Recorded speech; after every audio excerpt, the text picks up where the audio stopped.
डोक्यात गेली सत्ता, डोक्यात. हा जो भूगोल आहे ना, हा भूगोल नीट समजून घ्या. हे वाढवण बंदरापासून तिकडे वरती जे आहे ना, त्याला लगेच लागून गुजरात आहे. यांचं पहिल्यापासूनचं डोक्यामध्ये जे होतं ना, की मुंबई गुजरातला न्यायची. मग मुंबई गुजरातला न्यायची असेल तर काय करायला लागेल? पालघर जिल्हा ताब्यात घ्यायला लागेल, ठाणे जिल्ह्याचा भाग ताब्यात घ्यायला लागेल, या MMR रिजनचा भाग ताब्यात घ्यायला लागेल, तर मुंबईपर्यंत पोहोचता येईल. माणसं पहिली बदा तिकडे टाका, त्यांचे मतदारसंघ फोडा, मराठी माणसांना फोडा, हे मतदारसंघ ताब्यात घ्या आणि त्याच्यानंतर सांगा, अरे खासदार तर आमचाच, आमदार तर आमचाच, नगरसेवक पण आमचाच, महानगरपालिका ही आमच्या हातात. हे सगळं करून मुंबई गुजरातला कशी जोडता येईल याच्यासाठीचे हे सगळे लॉंग टर्म प्लॅन सगळे सुरू आहेत. आणि आम्ही बेसावत. आमच्यामध्ये जातीपातीमध्ये भांडणं लावली जात आहेत. हा मराठा, हा OBC, हा अजून कोणी.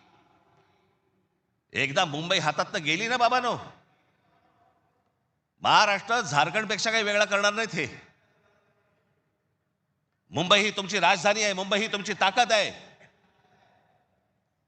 पण जो मस्तवालपणा जो अंगामध्ये शिरलेला आहे यांच्या, की आम्ही काहीही करू, कुठूनही मतं आणू, जे यांनी विधानसभेला केलं तेच करण्याचाही आत्ता पण प्रयत्न करणार.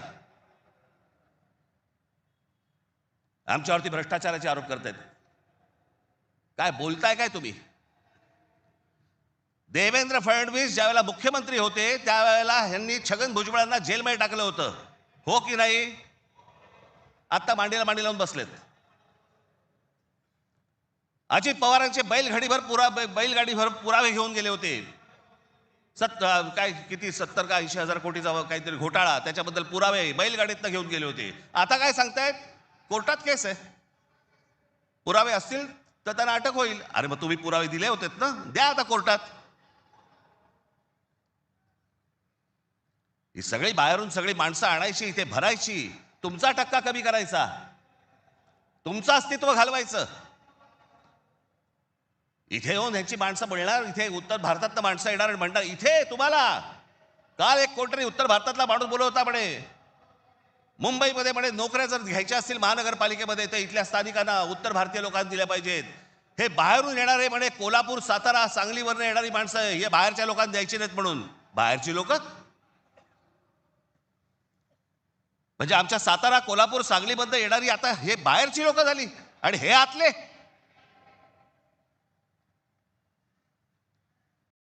शंकर सिंग सारखा माणूस यांचा नेता भारतीय जनता पक्षाचा, तो म्हणतो काय उत्तर भारतीय महापौर करू.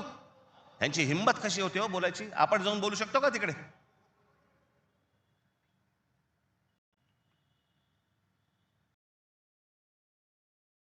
याचं कारण तुम्ही एकत्र येऊच नाही याच्यासाठीचा बंदोबस्त यांनी केलेला आहे. म्हणून काय करायचं? पैसे टाका, माणसं फोडा. यांचं मुंबईवरचं लक्ष उडालं पाहिजे, महाराष्ट्रावरचं लक्ष उडालं पाहिजे. हे मराठी म्हणून कधी एकत्र येताच कामा नयेत. आणि मग आपल्याला जे साध्य करायचंय,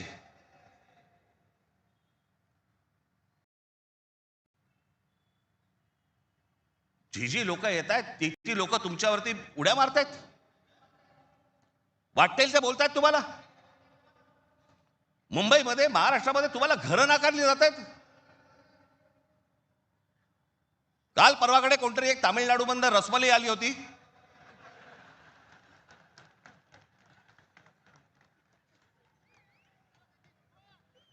तो सांगतो मुंबईचा आणि म्हणजे महाराष्ट्राचा संबंध काय? भडव्या तुझाच काय संबंध आहे इथे याचा?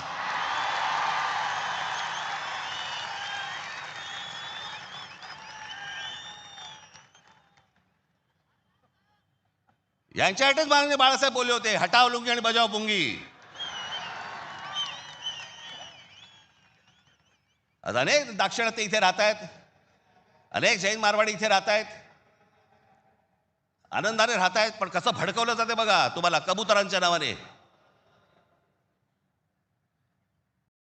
कबूतर राहिली बाजूला, पण हे सत्ताधारी जे फडफडत आहेत ना, हा त्यांचा प्रश्न आहे. काल परवाची गोष्ट, इथे मुंबईमध्ये जैन मराठी वादावरती पडदा टाकण्यासाठी म्हणून एक बैठक झाली. ही बातमी फक्त नवाकाळला आली. त्यांचे कोणतरी एक जैन मुनी निलेश चंद्र आहेत, निलेश चंद्र, बघा ते जैन मुली निलेश चंद्र काय सांगतायत, तर कबुतरे खाणे आणि मांसावरून मराठी जैन समाजात पेटलेला वाद मिटवण्याची जबाबदारी मुख्यमंत्री देवेंद्र फडणवीस यांनी भाजपा मंत्री मंगल प्रभात लोढा यांना दिली. मात्र मंगल प्रभात लोढा यांनी हा वाद मिटवला नाही, तर ह्या समाजामध्ये जास्तीत जास्त भांडणं कशी लागतील हे पाहिलं. म्हणजे मराठी माणसापासून गुजराती बाजूला करायचे, आता ही लुंगी अंडी इकडनं तामिळ बाजूला करायचे, अजून कोणतरी युपी मधनं बोलवायचा त्याच्यात अजून ते बाजूला करायचे. तुम्हाला या महाराष्ट्रामध्ये मुंबईमध्ये एकट्यात पाडायचं. एकटे असलो तरी काफी होत.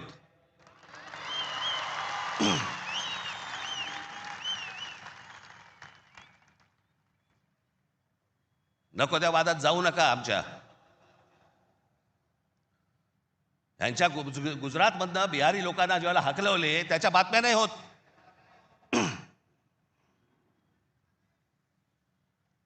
त्याने बिहारी लोकांना तिकडनं हकलवले, जवळपास 10 का 20 हजार लोकांना हकलवून दिले बिहारमधनं. भारतीय जनता पक्षाने त्याला तिकीट दिलं, निवडणुकीचं तिकीट दिलं.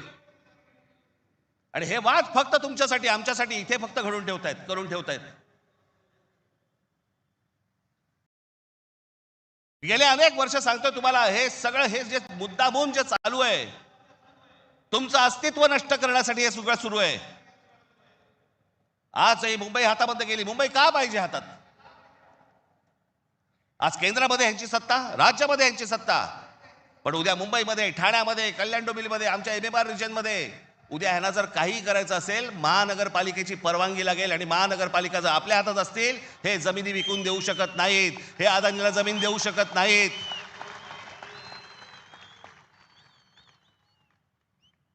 ही गोष्ट ते करूच शकत नाहीत. हा धोका काय होता ना बाबांनो, मी फक्त वेळ कमी आहे परंतु मी आपल्याला एक धोका, हा किती वर्षांपूर्वी आमच्या बाबासाहेबांनी मांडलेला तुम्हाला फक्त एक गोष्ट वाचून दाखवतो, जी मी 2008ला वाचून दाखवली होती. बाबासाहेबांनी काय त्यावेळेला मांडलं होतं हे तुम्हाला आज कळेल. मी काय सांगतोय तुम्हाला ते. उत्तर प्रदेश आणि बिहार यांच्यासारखी राज्य निर्माण करून हे बघा, हे पुस्तक आहे भाषिक राज्य पुनर्रचना मीमांसा. आपल्याला कुठे मिळालं तर आपण जरूर वाचा.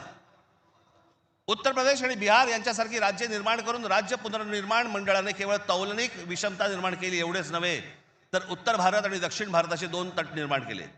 उत्तर भारतात हिंदी भाषेचं प्राबल्य आहे, उलट दक्षिण भारतात हिंदीशी संबंध नसलेल्या भाषा बोलल्या जातात.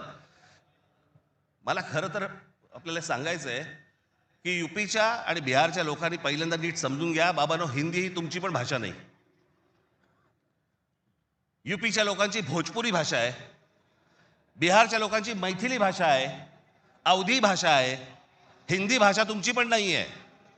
माझा कुठच्या भाषेवर राग नाही, परंतु तुम्ही आमच्यावरती लादणार असाल